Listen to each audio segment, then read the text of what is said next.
Let's do this. Slugfest Wizard, back at it again, YouTube. I decided to up the production value of this video.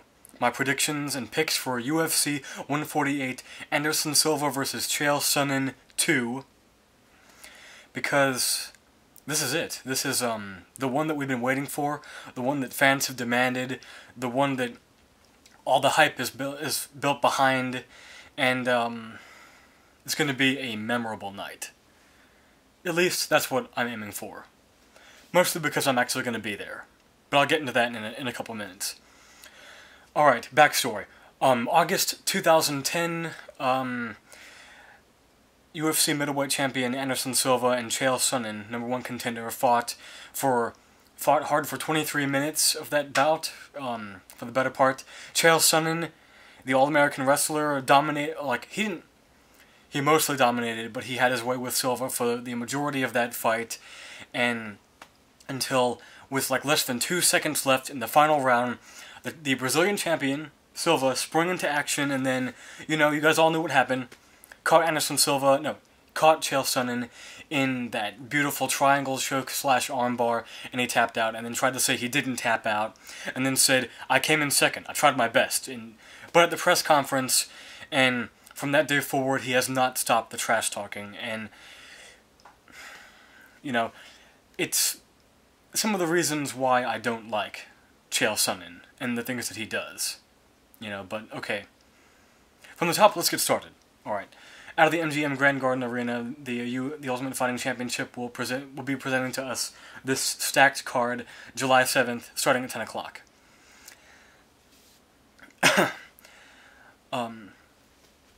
For about 5 years, for over 5 years, Anderson Silva has held the middleweight title, and on July 7th he will be defending it against the only man to almost defeat him in the UFC, Chael Sonnen, again in a rematch. There's a lot of drama behind this, a lot of hype, back and forth trash talking, with Chael doing his normal stick that I've really gotten tired of, and people sometimes wonder why and all that stuff. People like him, I know that they do. The reason why I don't like Chael Sonnen is because he is truly being fake when it comes to all this.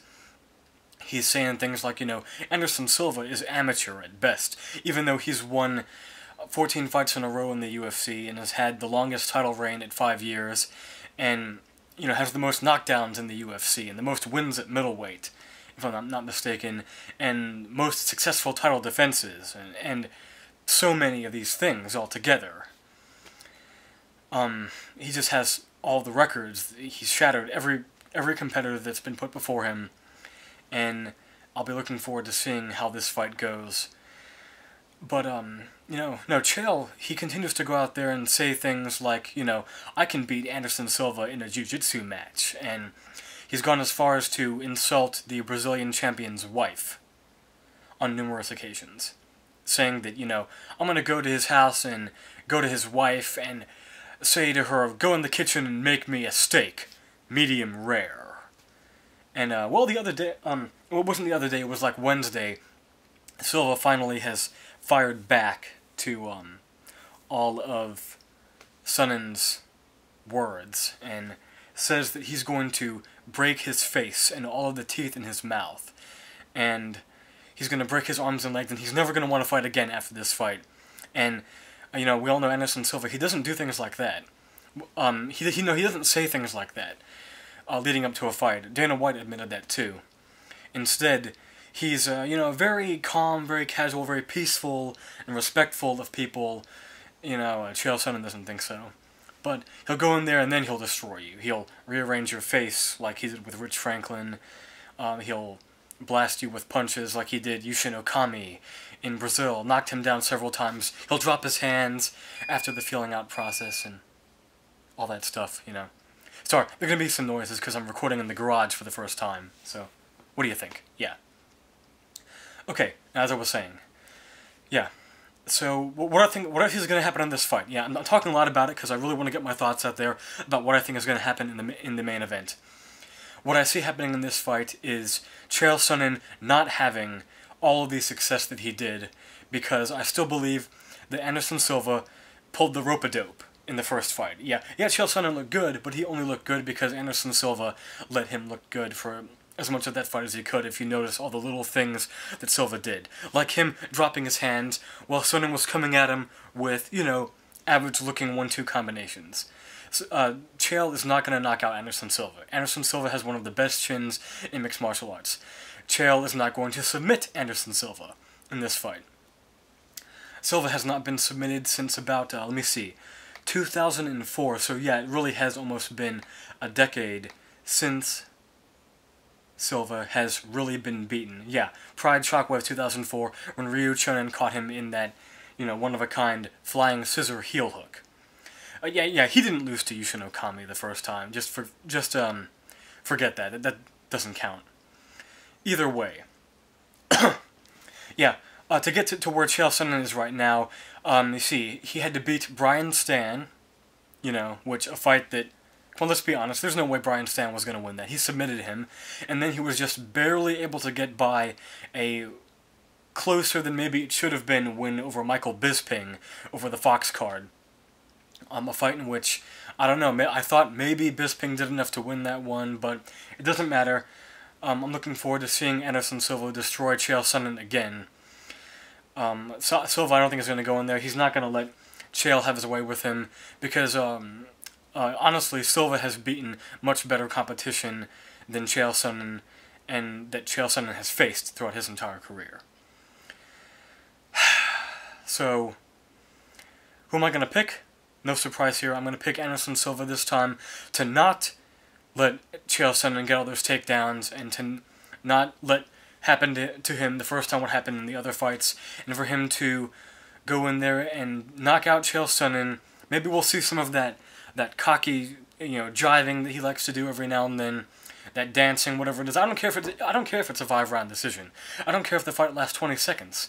As long as Silva keeps the belt, and I predict that he will in Las Vegas, by either knockout late first round or knockout second round, or embarrassing Chael Sonnen en route to a unanimous 5-round decision, and to extend his winning streak to 15 straight in the UFC, and to continue being recognized as the pound-for-pound best fighter in the world today. Good luck, man. Get it done. Silva, if you do not win, still a fan, but,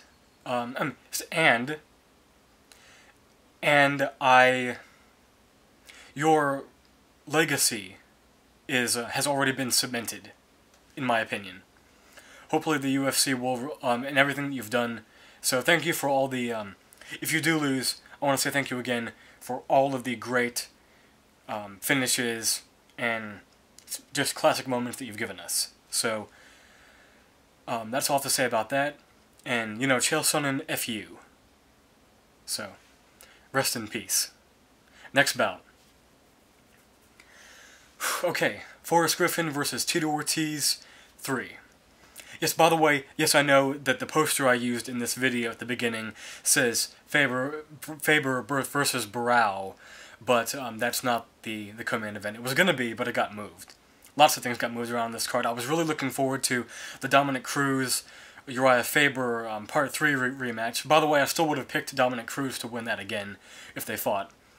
But, Dominic Cruz is injured. Uriah Faber is going to probably beat Renan Barao for the interim bantamweight title in Brazil. But so this fight, this is pretty simple here. Tito Ortiz is going to be inducted into the UFC Hall of Fame at the UFC Fan Expo. The same Fan Expo that I bought a ticket for. A 2-day ticket. I'm also going to be training with BJ Penn. No joke. A training session. I'm also going to get autographs from too many fighters that I can mention off right now, but it's going to be amazing. I can't wait for it. My brother and I and my father are going to be in Las Vegas during the same week to not only see Anderson Silva retain his title, but to see a whole bunch of other stuff too. And that's going to be amazing. And I can't wait for that.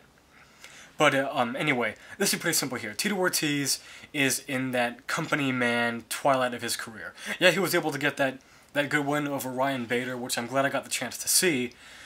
Simple as this. If Tito Ortiz does not find a way to quickly finish off Forrest Griffin in the first round, very early on, he's going to gas and he's going to lose. His conditioning and his cardio is not what it used to be. He gets tired very quickly. He gets hurt very easily.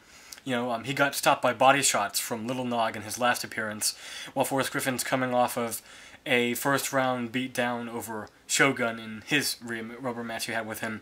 But Forrest Griffin still has good enough cardio and is still gritty enough and tough enough to eke out a 3-round decision over Tito Ortiz, I predict. Is going to happen. And that'll be neat too. I'll probably get a chance to meet Tito Ortiz. He'll be signing autographs too. And this will probably be the last fight for both Griffin and Ortiz here. So I want to say also congratulations, and no, I guess not congratulations, but thank you. Congratulations for Tito Ortiz to making it to the UFC Hall of Fame. And thank you to both of these men for all the blood, sweat, and time that they've put into the UFC, into all that they've invested into the sport, and for the great moments that they have both had as former champions. So Forrest Griffin, get the win, man. Best of luck, and best of luck to whatever else you're going to do. Hopefully I'll get a chance to meet you too in Las Vegas. Next fight. Cung Le versus Patrick Cote. Patrick Cote, he was cut after his loss to Tom Lawler, I believe. A fight in which I thought that maybe he could have won.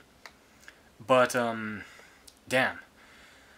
I still think that, yeah, Cote has not lost outside of his UFC career. And, wow, he hasn't had a win in the UFC since UFC 86, in which he won a very close decision over Ricardo Almeida, back in 2008. After that, he lost to Anderson Silva in a fun fight that's a bit underrated in my opinion. You know, whatever. He then got choked out by Alan Belcher, and then he lost to Tom Lawler, and then was cut. Yeah, Patrick Cote, he had some really bad luck early on. He lost his first 4 UFC appearances. 4 losses. And then they still gave him one more chance, and he finally got the win.